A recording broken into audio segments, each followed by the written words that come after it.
Нема надеж за граѓаните сместени во објектот на старата касарна дека наскоро ќе дочекаат подобри услови за живот. Повеќе од 2 децении тие се среќаваат со проблеми за задоволување на основните потреби за кров над глава, а субстандардната состојба во која екзистираат не овозможува хуман начин на живење. Без канализација и со само една чешма, од која се снабдуваат 20-тината семејства, старата касарна останува неизлечива социјална рак-рана на Кочани. Многу планирање и ветување имаше во изминатиот период дека ќе се најде излез од ситуацијата. Сите градоначалници кои доаѓаа и заминуваа се залагаа да најдат соодветно решение, но се остана без успех. Тема на расправа овој проблем неретко е и на седниците на Советот, каде прашањата одат во насока да не престане барањето излез од состојбата. Дали се планира нешто, има ли стратегија за решавање на проблемот на овие граѓани и просторот кој што е таму, знаеме во каква состојба е?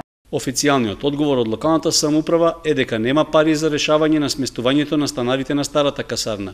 Тоа значи дека нема ни одреден рок во иднина кога би можело нешто конкретно да се стори за тие да се исселат и вдомат во соодветен простор. Не можам да кажам ништо повеќе освен за тоа дека поради недостаток на средства сега за сега ќе остане така како што е. За жал и тие граѓани живеат у субуслови, значи многу ниски услови.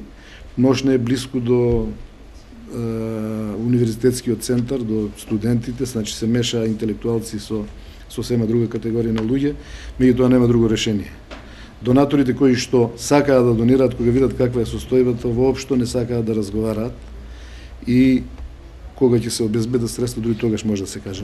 Пред околу 2,5 години, општина Кочани изврши измена на урбанистичкиот план во местноста Колерски гробишта.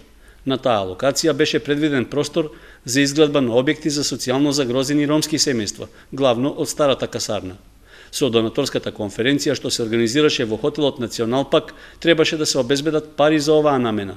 Но по околу 2 години и покри правичните најави од унгарската амбасада и други странски представништва во Македонија, резултати досега нема.